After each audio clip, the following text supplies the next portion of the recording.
The three main areas that influence search engine rankings are website authority, content relevancy, and technical integrity. Today, you will learn the key ingredients for each of these to satisfy the recipe search engines use to rank websites. Before we begin, I'll introduce our presenter, Mr. Harley Rivet. Harley is the president of Deep Dish Digital. He specializes in online advertising and digital strategy. Harley is an experienced trainer regarding digital marketing, having spoken at conferences across North America, and also co-founded the Saskatchewan Professional Marketing Association. Harley's passion is helping organizations identify technologies and digital trends that can improve their marketing. With 20 years of experience in the online industry, he has worked with clients such as Tourism Swift Current, Cypress Hills Grasslands Destination Area, Lake Diefenbaker Tourism, and the Waskesiu Wilderness Area. Welcome, Harley. Thanks for that introduction, Nicholas. I'll just share my screen here to make sure everybody can see the presentation. And I'll share that right now. And Nicholas, if you could just confirm that everyone's seeing my presentation. Yeah, looks good over here. Okay, excellent. All right, well, I'll jump right into things. And as Nicholas said, we're talking about search engine optimization fundamentals today. And I've got the three logos there of the most popular search engines, which are Google, Bing, and DuckDuckGo. But the majority of this presentation is going to focus on Google, but everything I'm presenting is applicable across the board for all the major search engines. So I'm going to be presenting some universal things that apply. But we all know Google is the biggest of them. So I will be referencing some specific things for Google as we go along. So as far as the agenda goes, I'm going to start things off with an overview of how search engines work, because that's important to understand. It's going to be a pretty layman's term overview. I'll get into search ranking factors, where I talk about those three key areas and the ingredients you need to satisfy them. I'll then get into some easy to implement on-page optimization tips, where there are things you can do to your website without, needing the help of a programmer, that you can do through your content management system. Hopefully, like if you have a WordPress site or a Squarespace site or a Wix site, a lot of the tips I'm going to provide you are things you can do without needing programming knowledge. And finally, I'll end things off talking about off-page optimization. And that's all the things you can do outside of your website online that will help you with search engine optimization and just helping you be found elsewhere on the internet so people can get to your website. So let's jump into things and talk about how search engines actually work. So I got a pie chart here with some recent data from January 2024. And this is American data, but it's a pretty good proxy for Canada as well. And it's the largest sources of traffic. And as you can see, Google is the big one, with 63% of traffic to websites comes via a Google search. So they certainly are the biggest player. That's no surprise.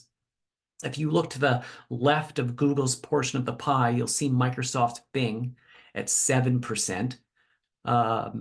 And then, DuckDuckGo is a smaller sliver up near the top at 1.86%. But the point here is just showing you the largest sources of traffic to websites and where a lot of the traffic comes from. So, obviously search engines play a big role. Later in the presentation, I'm going to be sharing another pie chart that talks about where people actually spend most of their time online. So that's a key difference, the largest sources of traffic versus where people spend their time. But for the purpose of this presentation, it just sets the stage where, I'm proving the point that search engines are the biggest source of traffic for most visits to your website. So how does Google work? Well, when you're conducting a search through Google, or any search engine really, but particularly Google, when you're conducting a search, you're actually querying a database that the search engine has stored as a copy of the internet. So when you're doing a search, you're actually not searching the live real-time internet. What you're searching is a copy of the internet that Google has stored on its servers, like a library, and then it uses its algorithm and formulas to, rank and categorize those sites. And then when you do a result, you're going on their servers and it's bringing back the result that they think matches your search the best.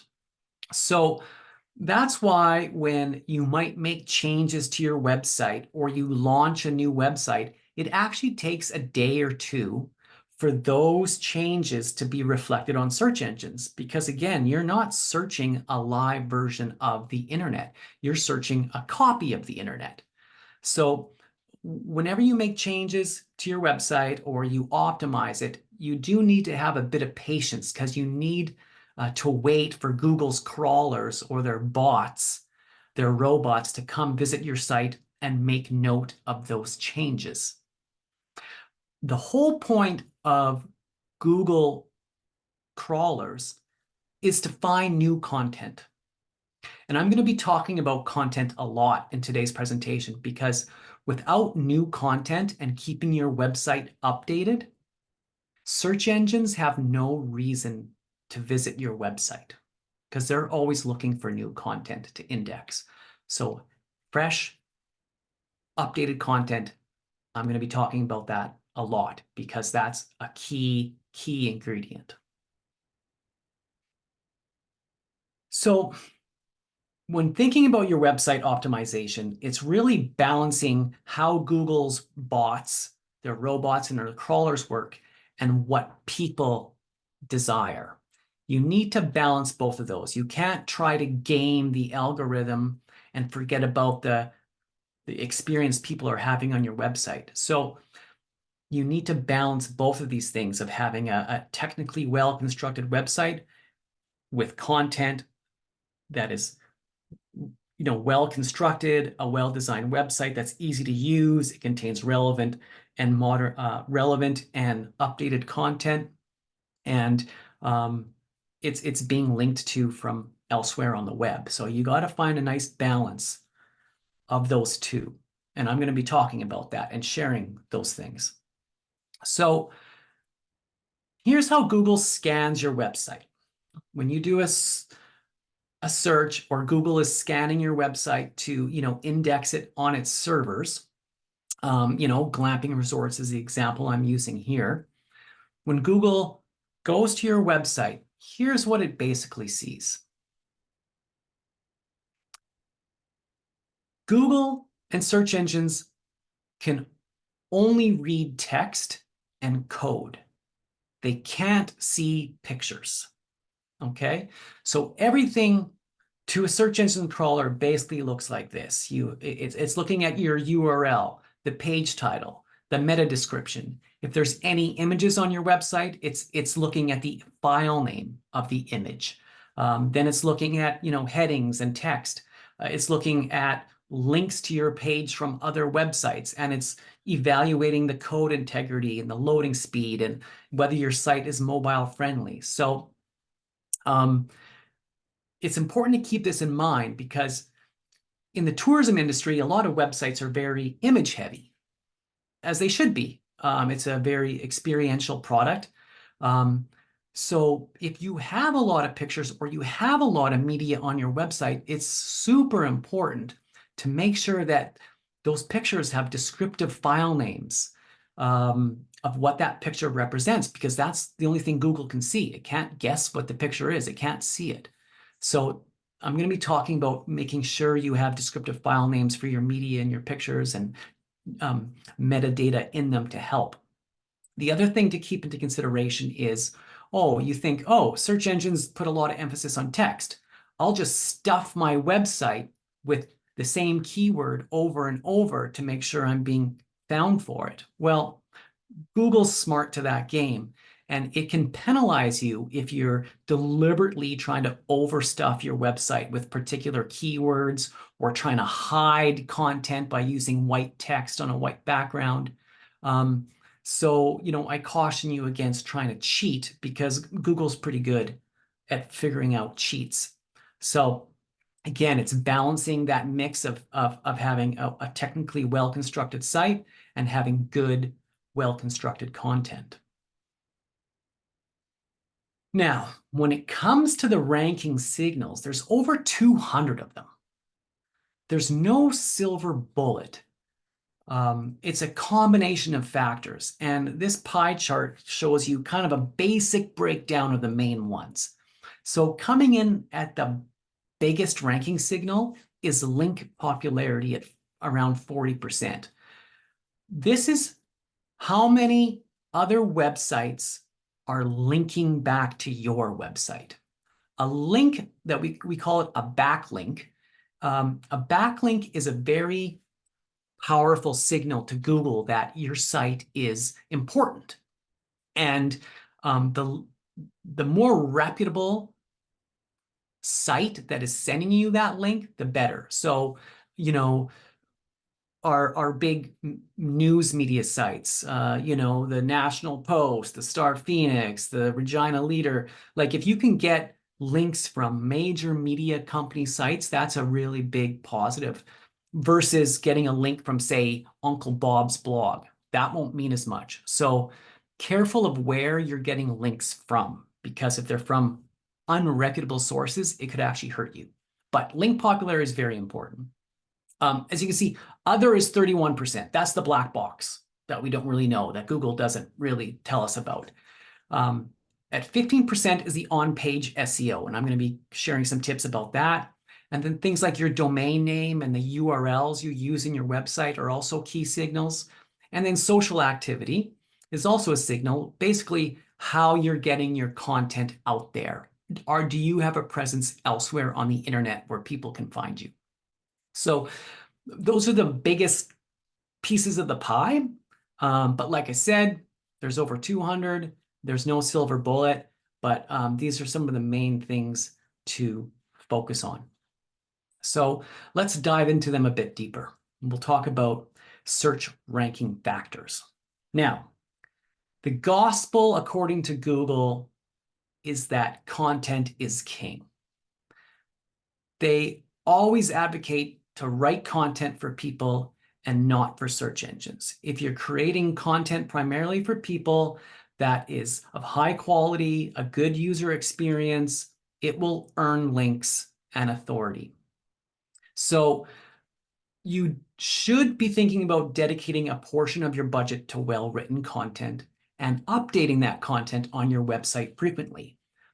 Blogs are an excellent purpose for this. A blog is something where you can constantly be adding new content to your website, and it gives search engines a reason to come back and visit your website and index any new content. But if you don't have a blog, just think about how you can continuously update content on your website. Now, that said, that content is king, and that's what Google advocates, there are some caveats. So, except a web page might not be indexed if the page or the domain lacks inbound links. So, unfortunately, it is a bit of a popularity contest. If you don't have any reputable links coming back to your website,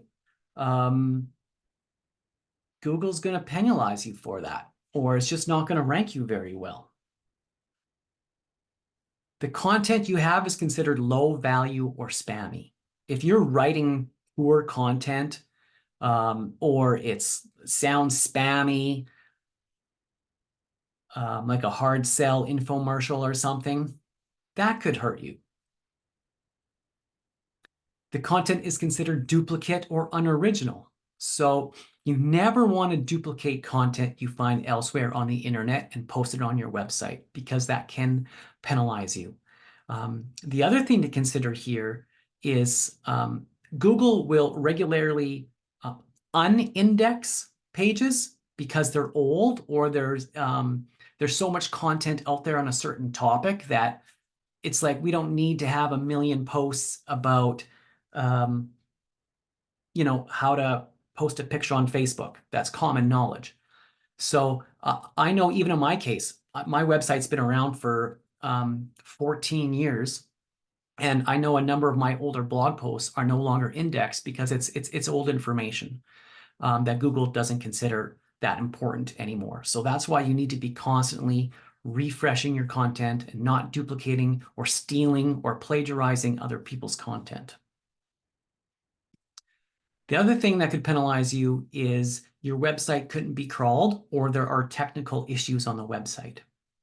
I've come into situations where people have launched a new website and they've actually forgot to allow it to be indexed by search engines. Oftentimes when you're developing a new website, you have a setting where you prevent search engines from finding it because it's not ready, right? It's half-baked. You don't want it being indexed yet. So you have a setting, or your programmer has a setting where they don't allow it to be indexed, and then they push it live and they forget to change that setting.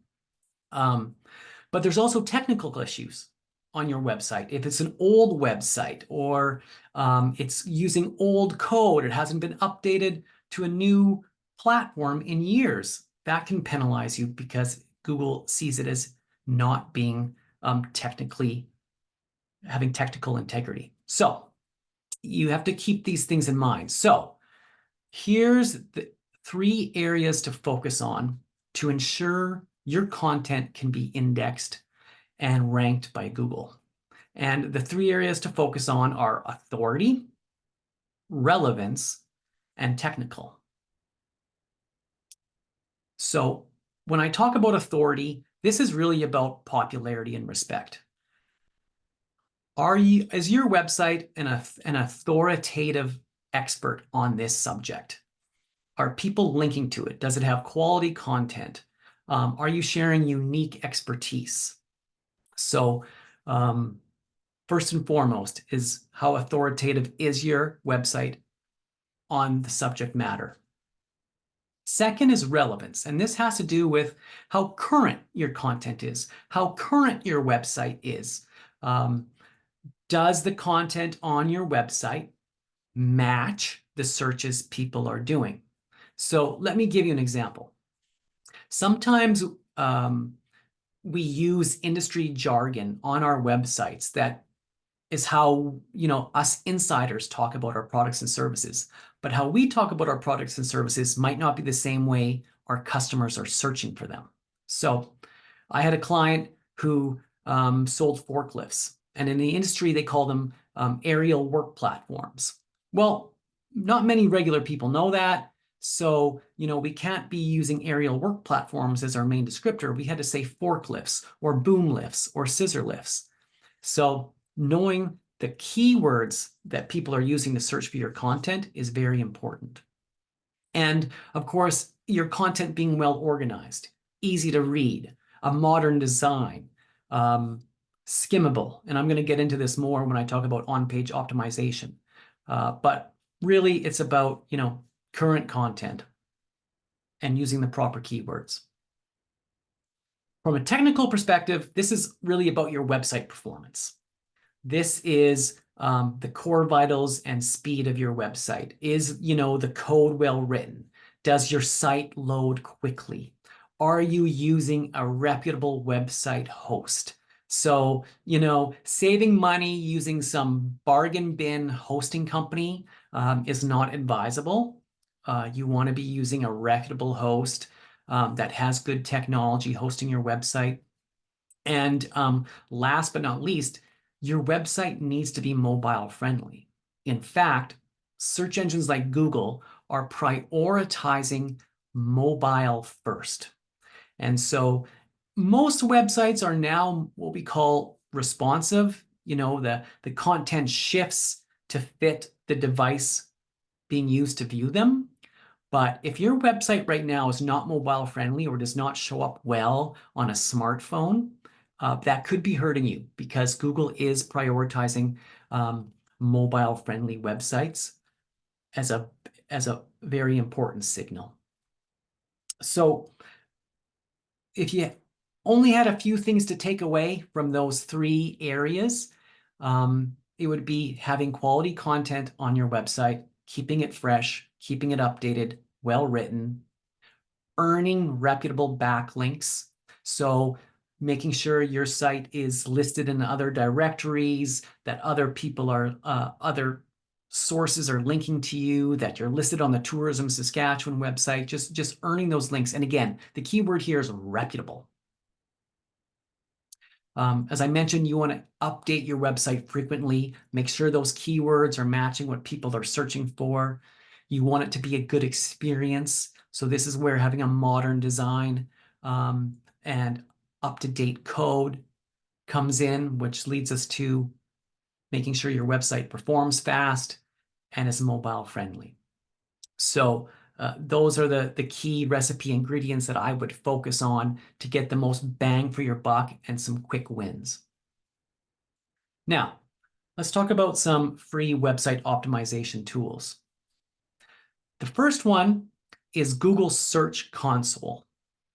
And this is used as a companion to Google Analytics. So I'm assuming most people here would have some sort of analytics associated with your website. If you don't, you need that. Google Analytics is free, but Google Search Console is, like I said, a companion to Google Analytics.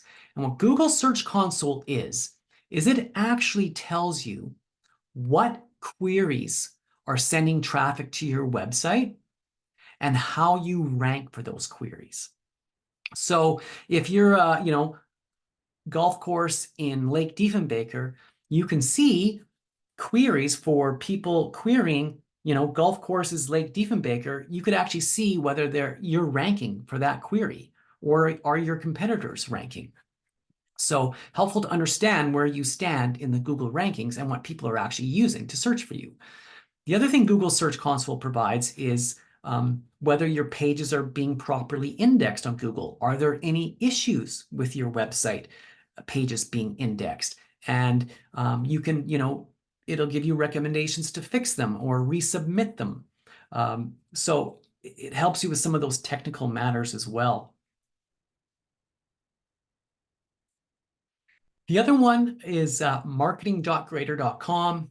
This is a service provided by a company called HubSpot, which is a marketing software company. So if you use this tool, you'll likely end up getting some emails from them, but the tool is worth it. Marketinggrader.com is a nice website evaluation that gives you a score on how well your site performs with SEO, with security, with its speed, and it actually comes back and gives you some recommendations on how you can improve different areas of your website. And it's free. And it does it very quickly and sends you a report. Getting a little bit more sophisticated is moz.com. They have a number of tools you can use. They have some you can use for free and then, a paid version. Their Keyword Explorer is a free tool you can use where it'll give you keyword ideas for your content. So you would type in a keyword for your product or service, and then it would come back with some suggestions of related keywords you might want to consider. And it shows you how competitive it is to rank for those keywords. So it's great at, finding out, oh, geez, maybe using aerial work platform is a bad idea because everyone's searching for, boom lift or scissor lift. So it just helps you understand what sort of keywords you should be using in your content and uncover new opportunities that you might not have thought of. The final one I want to share here is Google's Page Speed Insights. And this is a technical diagnosis of your website. This gets into the programmer, developer realm because a lot of the recommendations it's going to make will require the involvement of a programmer. So it's It's stuff around how fast your site is loading, any sort of code that might be preventing it from loading faster. And it gives you actually a score on how well your site is set up from an SEO perspective, like technically, if your pages can be indexed, and it tells you about how fast your site loads on desktop and how fast it loads on mobile. Anyway, it is a good thing to go through, but a lot of the recommendations it makes are quite technical in nature. So if you do use it, you'll want to pass those recommendations on to your programmer. Now, probably one of the most important free tools you can be using for search optimization is Google Business Search Listing. I'm assuming most people on this webinar have a Google Business Search Listing for their organization. If you don't, you need to get on it. In many cases, Google will automatically create a Google Business Listing for you, and you need to claim it. Once you claim it, there's a process right on these Google Business Listings where it says, is this your business? Claim it. Once you claim it, it opens up a bunch of ability to edit what this business listing has. And why these business listings are so important is you may have noticed a trend recently on Google and other search engines where it's just giving you the answer to your question right in the search results. You don't even have to go to a website. You may have seen those answer snippets in Google search results where it actually just shows you an answer right there to related questions.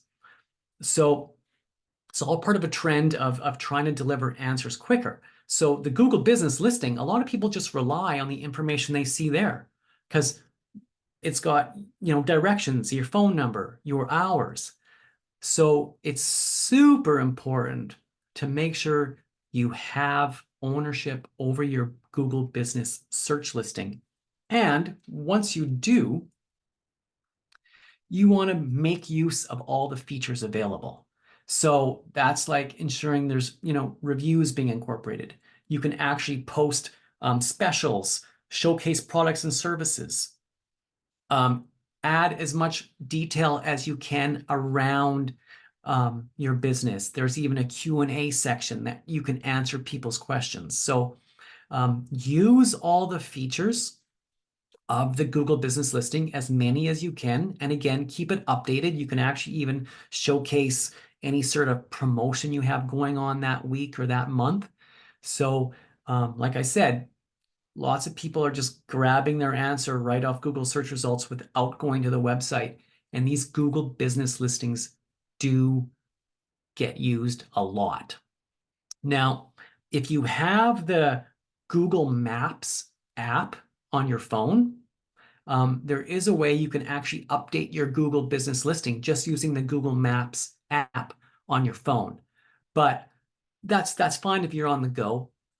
But it's probably best to use your desktop computer to go in and claim your listing and open up all the features available to you. So I know it sounds like a no-brainer, but it's very powerful, and I see it being, pardon me, I see it being underutilized by a lot of companies because they're not making use of all the features that it provides. All right, so I'm going to now get into on-page optimization. And these are some things that you can change or improve on your website without needing too much technical skill. They should be things that you are able to do within the content management system. If you use like WordPress or Squarespace or Wix, these should be things you can update on your own without the help of a programmer or, just minimal assistance from a programmer. So when thinking about on-page optimization, you really want to think about the content that's on your website and the keywords you're using. And there's something in the industry we call long tail SEO. And this is where you have a better chance of being found for descriptive phrases. So word phrases like marketing, there's a lot of competition trying to rank for just the word marketing. You're competing with the world and all the marketing and marketing agencies out there. as you get a little bit more descriptive, marketing consulting, okay, there's less, but still fairly competitive. And then when you get down to more descriptive phrases like marketing consulting for law firms, there's a niche that allows you to rank for a very specific thing. So if you can make, your content more descriptive and tailored to a particular audience, the better. Because a lot of people are searching for those longer term descriptions. So you want to focus on what matters most. And I'm going to talk about primarily from a Google perspective here. But well-organized content earns ranking. So what matters most? Words matter. Okay, I've already talked about keywords. I've talked about content. It's the top of the list. Titles matter. The titles of your web pages. The titles you use in the content on your web pages matter. Links matter. And I know I've talked about backlinks, other sites that are linking to you, but the links in your website to other pages on your website also matter.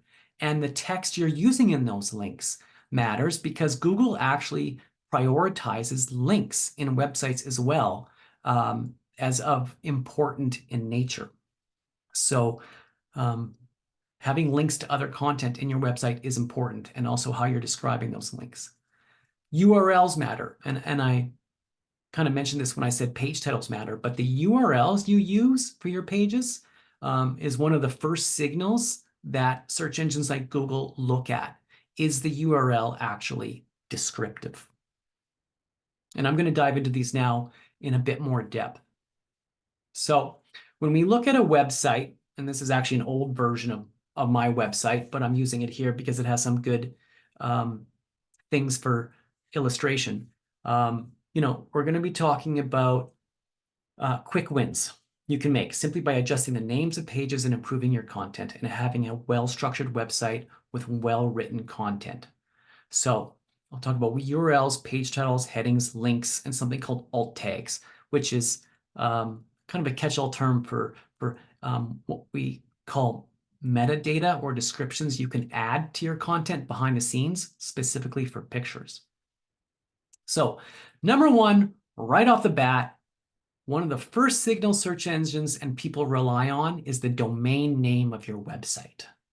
Having a descriptive domain name is one of the first signals. So if you can include like the product or the service in your domain name, even better. Like if you're selling an SEO book, obviously SEObook.com would be a great URL to have. Now I understand you may have a domain name already and you're not ready to switch it. So maybe this one isn't as easy to do, but a descriptive domain name is important, and making it easy to remember. What you can also do is you can buy additional domain names related to your product or service and point them to your main domain name. I have a friend who runs a home renovation company, and he's bought domains like saskatoonbasementrenovation.ca, saskatoonrenovation.ca, and he points them to his main website. Now, you have to be cautious doing that though, because Google can maybe think you're trying to game the system, but at the very least, you should have a .com and a .ca version of your primary domain. Have both of those because it can be very easy for someone to squat or steal your domain name if you don't have, say, a .ca version of it or a .com version of it. So I always recommend at least having both those two domains purchased.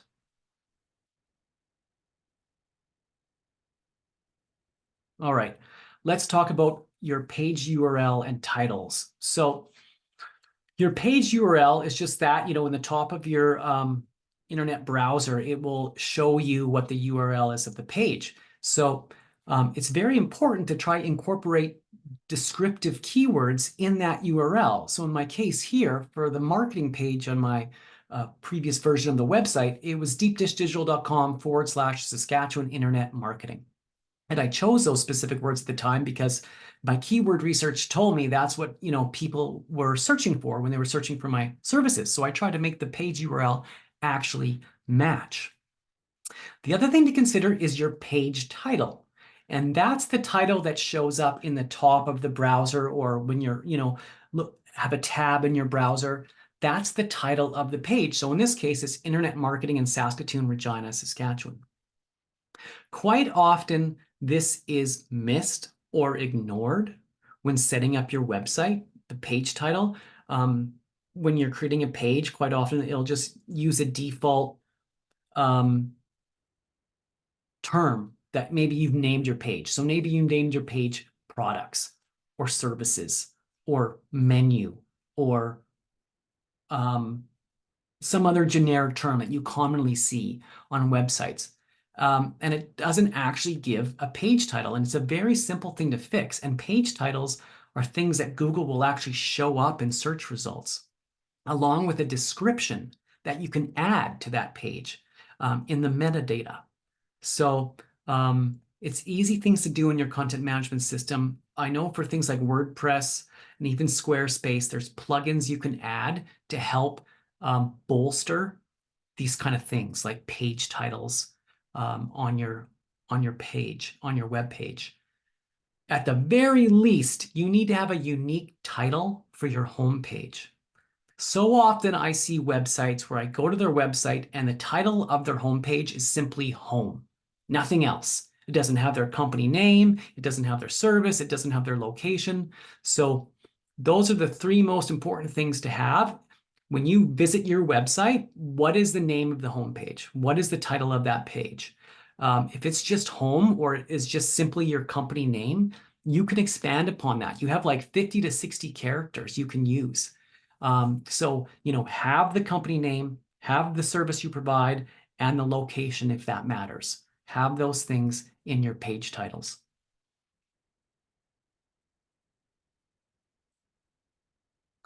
Keyword-rich navigation. So, as I mentioned before, Google does put emphasis on links in your website, and particularly your navigation links. So you probably recall doing a search on Google that you'll get search results, and sometimes it might list a few other web pages in that particular website. Like it might have additional links for products, contact, about us. And so, Google pulls those automatically. There's nothing you can do to specify, hey, I want you to show these links for my website. It's something Google just decides to do. But you have a better chance of getting them listed if you're using keyword-rich navigation. So in my example here with the Deep Dish Digital website, you can see on the left, I have, a page called marketing, another one called creative, another one called social, another one called training. I don't just have one section called services because that's not descriptive enough. I had a page for each of my specific services and gave them, a keyword descriptor to help. So definitely having keyword-rich navigation is important. It's a signal to Google about what that page is about. It gives you a better chance of having those pages show up in your website search results. So, from a tourism perspective, if you are Lake Diefenbaker Golf Course, maybe a link should be Golf Lake Diefenbaker. That would be a link for information about your course. If you're offering fishing packages, it would be fishing packages. If you have horseback riding, one of your navigation links should be horseback riding. I'm sure you catch my point. So also to that point is the links and the keywords you use in links in your content. So say you're linking to another page on your website, don't just say click here. That tells Google nothing. That tells search engines nothing. That link should say click here to read more about horseback riding in Saskatchewan.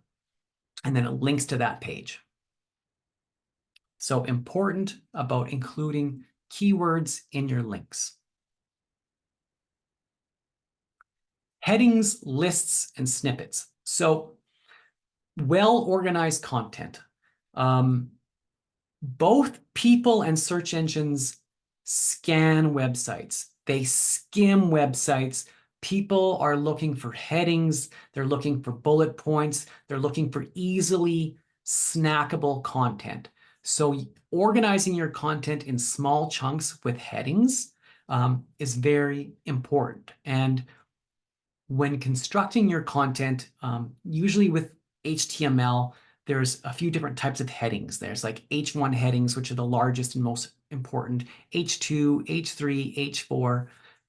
These are all things that you'll see in your content management system when writing content. So you want to make use of these content elements, H1, H2, H3, because they're signals to search engines about what this content on this page is about. So as you can see here on the Deep Dish Digital site, I have a number of different headings, and I've even bolded certain words to provide more emphasis on them. You need to also consider using bullet points and lists, making your content easy to use. There's a saying in the industry where 80% of visitors to your website only read 20% of the content. So you need to make sure that content is really skimmable, and not only for search engines, but for users, making your content easy to consume. And the other thing is, if you make your content available in little chunks, you have a better chance of showing up in those Google result snippets where they're presenting the answer right to you on the search page rather than having to go to the website. If you have well-organized content with a heading and a little snippet, you increase your chances of getting included. Now, there's no way you can submit yourself to be included in those snippets. Once again, Google just decides who they want to use for those snippet results on its own, but there's things you can do on your website that increase your chances. So having big pages of text with no breaks, with no headings, that's doing you a disservice. You really need to break that content up into headings and lists. Now, when it comes to image names and having alt tag descriptions, I mentioned this before at the very beginning regarding how search engines scan your website. They can see text, but they can't see pictures. So when you upload a picture, make sure it has a descriptive file name. Don't just use the default name that the camera gave it, or the default name that maybe the designer gave it. Give it a descriptive name with some keywords. So, in the case of the Deep Dish digital logo, its file name is deepdishmarketingagency.jpg. Then I have some description text for that image. So if you actually hovered your mouse over it, it would give you a description. This is called a meta description. That's additional information that Google can scan when it's crawling my website. It gives additional context to what that picture is about. So again, very important if you have an image-heavy website that you need to be giving it those images, descriptive file names, and adding additional metadata to those pictures when you upload them.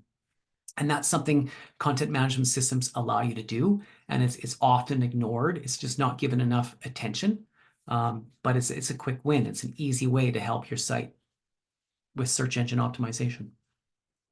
All right, so in summary of on-page search optimization, original and well-written content, free of plagiarism and errors, unique page titles with one product service per page, ideally if you can. Helpful and specific information. General rule of thumb is to have greater than 500 words per page. I know this isn't always possible, and you don't want to just, create a bunch of crap content to reach that 500 word mark, but the more content, the better. And around that 500 word area is what we recommend, because too little content will not really get ranked or scanned very much because there's not enough information there for Google to ascertain whether it's good content or not. Content and navigation matches the language used in searches. Again, using those keywords in your navigation, in your content, using them judiciously. Making use of headings, bullet points, and lists. And pictures have relevant file names and alt tag descriptions. Now, let's talk about off-page optimization, the things you can do outside of your website to help you with your search engine rankings. So it's not who you know, it's who knows you. It really is a bit of a popularity contest with search engines. The more popular your website becomes, the more popularity it begets. So having a presence of your website in other places on the web is important. So having listings in other online directories, having listings in trade publications, doing content marketing, getting industry awards and recognition, and them linking back to your site, getting press stories. These things all give you presence. So it helps build your popularity on the internet. Like I said, getting press stories is good. If you can get listed on other media websites or be interviewed for press articles, that's great, especially if they link back to your website.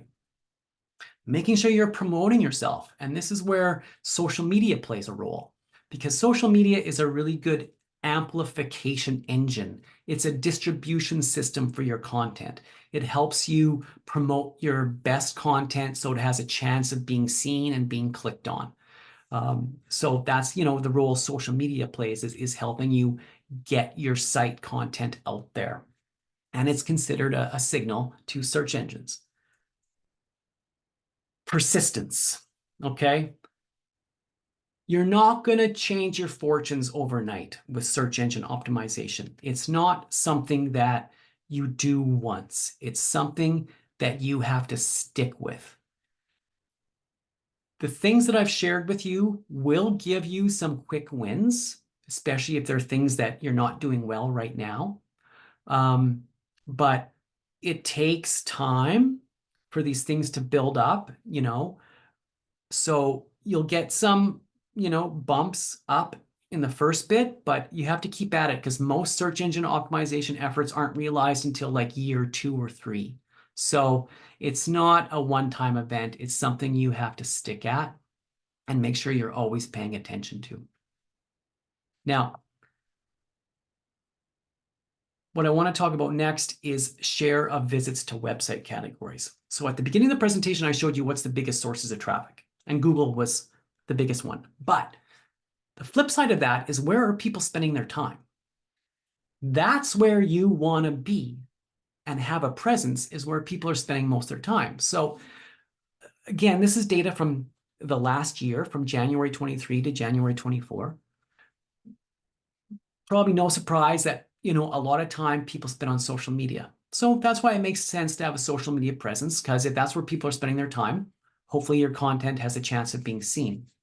But, you look at other things like news, and this comes down to press. Like, people spend a lot of time reading the news and looking at the news. So that's why getting, press mentions or getting listed in stories is a good thing. Search, people are spending a lot of time on search at 10%. The thing to keep in mind about search, though, is it's very task-based. People come to Google, they do a search, they find what they need, and they bounce. People very rarely go past the first 2 or 3 pages of search results. Video and audio websites. So these are like YouTube, Spotify, podcasts. A large portion of people are spending their time there. So how can you be spending your time there? The point I'm trying to make here is what people read, watch, listen to, and visit is different than what sends the most traffic. You need to invest in having a presence where people are spending their time. So you need to know what your audience is paying attention to. Social accounts they follow, YouTube channels they watch, podcasts they listen to, websites they visit, understanding where your customers are spending their time, and then trying to be in those places. And another thing about off-page optimization is creating evergreen content. If you can create content that is going to be relevant today, tomorrow, and 10 years in the future, that helps you with your content staying indexed and being relevant. Yeah, Tourism Saskatchewan has some good resources on its business hub about writing good content, writing evergreen content. I suggest you check that out. Social media mentions, I already discussed this. It's a great amplification engine. You certainly don't need to be on every social media platform. Pick the ones where most of your customers are. And have 1, 2, maybe 3, and go deep. Don't spread yourself too thin. Just pick the 2 or 3 that work best for you. And a lot of search engines are indexed. A lot of social media updates are indexed by search engines, particularly Twitter and LinkedIn. Things will be found general search. Link building and getting involved with niche media. So this is where, reaching out to different media magazines relevant to your industry and trying to get a story published or trying to contribute to articles. These sort of sites typically have a pretty high authority, so a link from them will be a good vote of popularity for your website. So think how you can get your content or be posting to online forums or sites that are applicable to where your customers are hanging out. Think about how you can get a presence there. Note, beware of link building scammers. I get emails every day from people saying, hey, I can get your content listed on such and such websites that have a high domain authority. A lot of these are scams. A lot of the sites they say they could get your content on are crappy. This is something that is more manual. Reach out. You know best what are the authoritative websites in your industry. Find those and figure out a way if you can somehow be involved with them or participate with them and earn links back. And then finally, just in Saskatchewan, building relationships with the local media. Finding out what are the different radio, TV, print, and online media sites that perhaps you can develop some relationships with to help get stories published or be interviewed. And Benchmark PR puts out a media directory every year where it has a listing of all the different media sites in Saskatchewan that you can try to either advertise indirectly or develop relationships with to get content that will earn links. So that wraps things up. I'm glad to take any questions you have.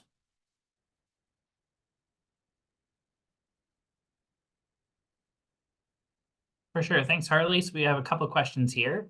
It says, 1, who decides content value? Is it people or AI? Can you shed some light on this? That's a great question. Google ultimately decides that based on their algorithm and what they're using.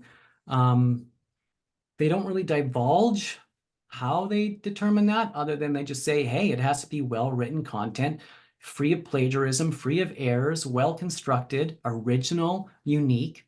And it's really, yeah, it's up to Google in terms of how they decide what's good content. Perfect. Next, you mentioned that duplicate/unoriginal content could hurt with indexing. We have a media mention area on our website where we share part of the article and link to the original article. How would you suggest publishing this? I don't think you'd have to worry about that too much if it's just, a preview of the article. When I say duplicate unoriginal content, I'm talking specifically about duplicating entire pages of content. Using the same content, multiple pages on a website. So say you're talking about your golf course, and you have multiple pages that basically reuse the same content over and over. That's not going to help you. But if you're just doing a preview, like a little excerpt, that's okay. I wouldn't worry about that too much. Perfect. Next question. You mentioned social media can be used as an amplifier. Does that mean you suggest including links to your website in your social media posts? Yes, if that content is on your website. So social media should be ultimately used to drive traffic back to your website. Your website is the hub. Unless the content you're sharing can just be self-contained within social media, and I know social media does prefer to keep you in their walled garden. But if you're sharing, say, a preview of an article, or you need to go to the website to learn more, yes, include a link to your website. And if you can fit the whole information in one post, do so, because like I said, I know these platforms prefer to keep you within their platform. But when I would post a blog, I would always share it across social media with a little summary snippet with a link to the full blog post. You do ultimately want to drive traffic back to your website. Perfect. How can you determine where your audience or customers are spending their time online? Excellent question. That's the million-dollar question. And one that comes down to how well do you understand your customers? Have you ever asked them? But there are some tools out there, and one that I have played around with is called SparkToro. SparkToro is a tool where you can go and you can put in some information about who you're trying to reach, what products or services you have, and it'll come back with different social media accounts or websites where people interested in those topics may be hanging out or visiting. So you might want to check out SparkToro as a tool to help you get some guidance on where your audience customers are spending their time online. The other thing, though, is, like I said, understanding your industry. Are there forums? Are there communities? Like getting back to basics. It's almost like getting back to the basics of the internet, when there used to be like internet chat rooms and newsrooms and online bulletin boards. Like Reddit has a community for everything. You'd be surprised what you can find on Reddit. And so, just participating in those communities, not being spammy, but just being where your customers are. So one, do some research on your customers, get some even third-party market research on your customers, check out a tool like SparkToro, and then, do the manual things like participating in the communities. Perfect. Do you have tips for trying to claim Google Business Profile? There are hurdles. I'm being asked to submit a video to prove my ownership. Oh, wow. I've never heard of being asked to submit a video. I know quite often you need to have a physical address, and Google will send you a postcard to that address with a code that you have to then, verify, go online and enter the code that you've been provided. So you do often need a physical address. The video, that's new. But basically what's Google doing is they're just trying to verify that you are indeed the owner of that business. Sometimes there can be hurdles. I know there's hurdles sometimes with companies that might have a post office box that is different than the actual address of the location they provide their product or service out of. This is common with like fishing outfitters or hunting outfitters. Sometimes they run into issues with their Google listing. But I know it can be a bit frustrating, but yeah, you just have to stick with it. And like I said, usually they just send you a postcard with a code on it. So follow up to that, it says for rural locations, Google is now asking to submit a video of the business instead of mailing a postcard. There you go. Thanks for looking that up, Nicholas. So yeah, they're just getting a bit more strict. Can you share a link to the SK Media Directory? Yes, it was on my previous slide. It was benchmarkpr.ca.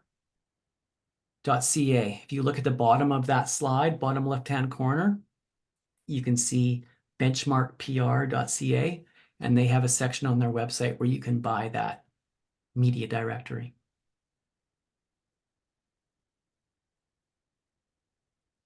And then one other one.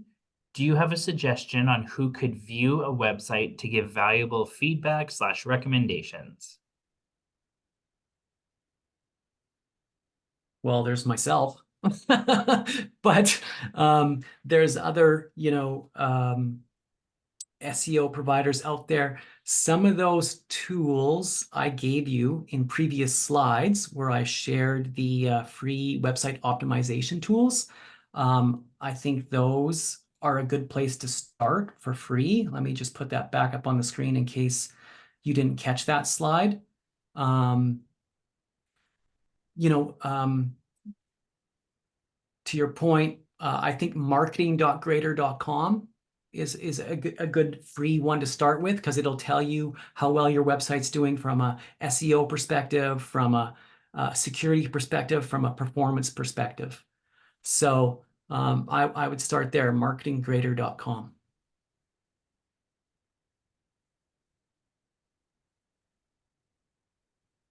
Perfect. Yeah. Are there any grants that might help to hire someone to help improve SEO? Well, I think there are some digital grants available right now to improve the digital presence of your business. I forget what the name of the grant is right now. Um, what is it? It's called the Digital Business Initiative. It's sponsored by the federal government. But it's not necessarily just for SEO. It's just in general for improving your website presence, for like making your website have e-commerce capabilities. Uh, Digital readiness. I think it's called Digital Readiness Program. Just do a search for that. There are grants available, like up to like $2,000 or something to get some help on your website. And then I see there's one more question here. Yeah. Is it helpful to have Yoast or Rank Math on your WordPress site to help with SEO? Yes, I think so. Personally, I use Rank Math on my WordPress website. Um, Yoast is another very popular one. Some website developers will argue that they add a lot of bloat to your website code that can maybe slow it down. Um, so that's just something to keep in mind. You want to use a reputable plugin. And I think Yoast or Rank Math are both decent ones. But they help you um, and guide you with those on-page optimization things I went through, which is like making sure your website has a descriptive page title, that the content is hitting on the keywords, that you have a meta description. So those plugins like Yoast and Rank Math really kind of walk you through making sure those on-page optimization things are happening. But if you don't, you can still do it manually. But those plugins help make it easier. Perfect. Looks like that was the last question. Yeah. Okay. Well, I hope people got a few nuggets. There you go. I think Lindsay found the link for that Canada Digital Adoption Program for grants. Shared it in the chat. So yeah, check that out. There might be some opportunities to get some grant money to help you bolster your website's performance. So yeah, thank you for everybody's time. Thank you, Perfect. Christine. I saw a few names in the attendee list that I recognize. So nice to see some familiar names there.